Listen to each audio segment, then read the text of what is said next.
Nah, sekarang kita lanjutkan pembahasan soal latihan 1.4 ya dari buku paket halaman 31. Ini masih berkaitan dengan materi komposisi fungsi ya. Kemudian untuk pembahasan soal yang lain yang lebih lengkap, silakan dicermati di playlist ya. Link playlist ada di bawah di deskripsi dari video kita kali ini. Oke, kita ke soal nomor 3 ya. Jika fx sama dengan 6x min 5, kemudian gx sama dengan ax plus b, tentukan a dan b sehingga berlaku f bundaran gx itu sama dengan g bundaran fx. Nah, kita kerjakan di sini ya. Jadi di soal diketahui katanya f bundaran gx itu sama dengan g bundaran fx. Nah, kalau f bundaran gx itu artinya masukkan gx ke dalam fx.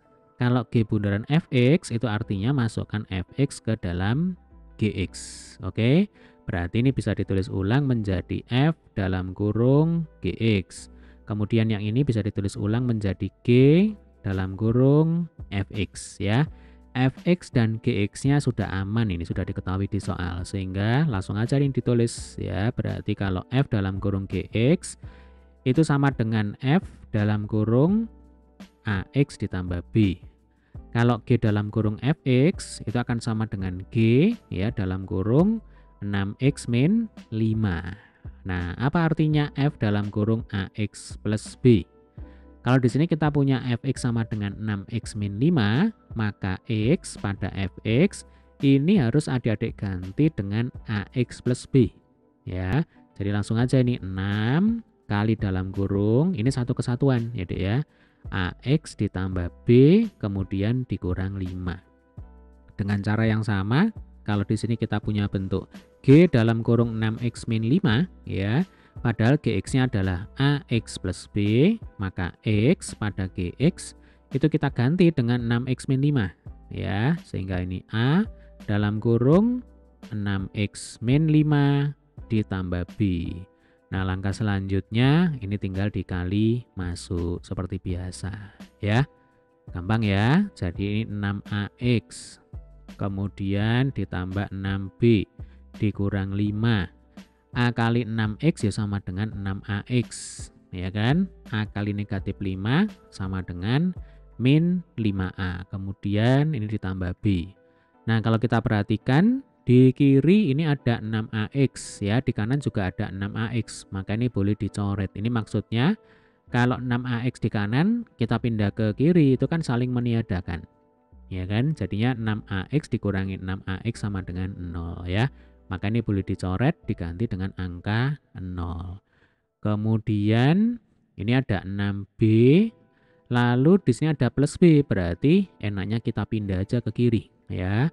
Kemudian di sini ada negatif 5a.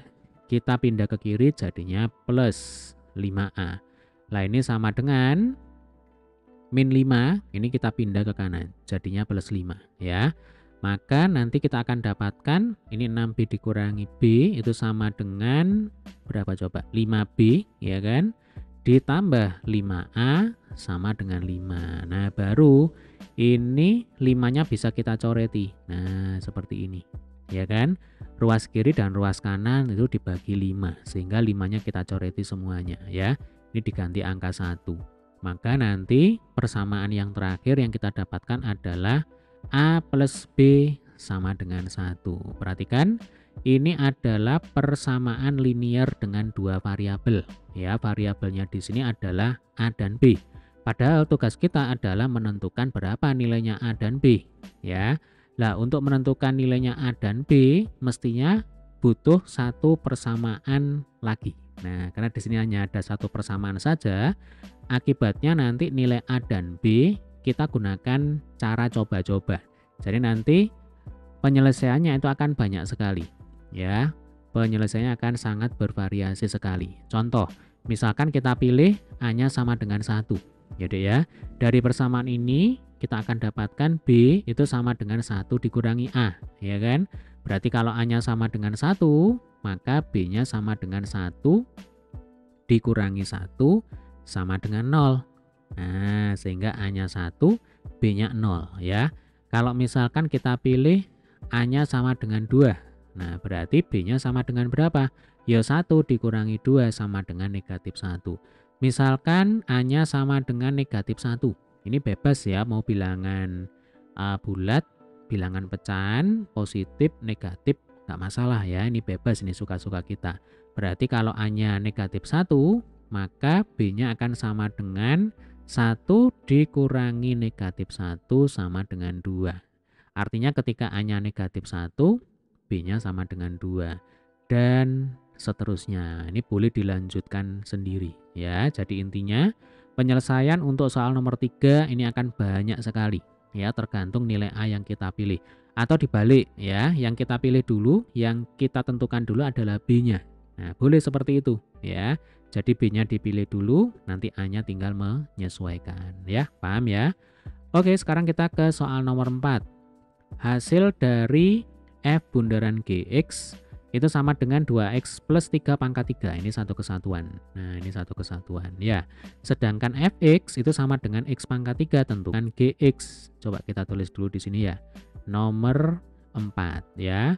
Jadi katanya F bundaran GX itu sama dengan 2X plus 3 pangkat 3. Nah, F bundaran GX itu artinya GX yang kita masukkan ke dalam Fx ya Dek ya. Berarti ini bisa ditulis menjadi F dalam kurung GX ya. Ini sama dengan 2X plus 3 pangkat 3 ya. Nah, apa artinya F dalam kurung GX? Artinya kalau di sini kita punya bentuk Fx sama dengan X pangkat 3 ya. X pada Fx ini kita ganti dengan GX. Nah, sehingga bisa ditulis GX ya, ini pangkat 3.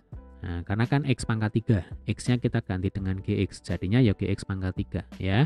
Ini sama dengan berapa? 2X plus 3, ini satu kesatuan ya, ini pangkat 3. Nah, kebetulan di ruas kiri pangkatnya 3, di ruas kanan pangkatnya juga 3. Berarti supaya pangkatnya hilang ya Dek ya, enaknya kita apakan? Berarti enaknya kita pangkatkan lagi dengan sepertiga, ya kan? Atau boleh di akar pangkat 3. Nah, jadinya begini. Ini akar, ya ini akarnya pangkat 3 ya Dek ya. Dalam kurung GX ya, ini pangkat 3. Nah, sama dengan akar ya, ini sama dengan akar dari 2X plus 3 pangkat 3. Jangan lupa ini akarnya juga pangkat 3. Nah, kalau akar pangkat 3 dari sesuatu pangkat 3, maka pangkatnya itu akan hilang ya. Sehingga akibatnya ini GX ya, pangkat 3-nya sudah hilang, akan sama dengan 2X plus 3. Nah, ini jawabannya. Nah, tentukan GX. Berarti jawabannya adalah GX sama dengan 2X plus 3. Caranya seperti ini. Bagaimana? Bisa dipahami ya? Oke, terima kasih telah menyaksikan video ini hingga selesai. Nanti jika ada kesulitan, ada pertanyaan, tulis di kolom komentar ya. Sampai ketemu di video pembahasan nomor berikutnya.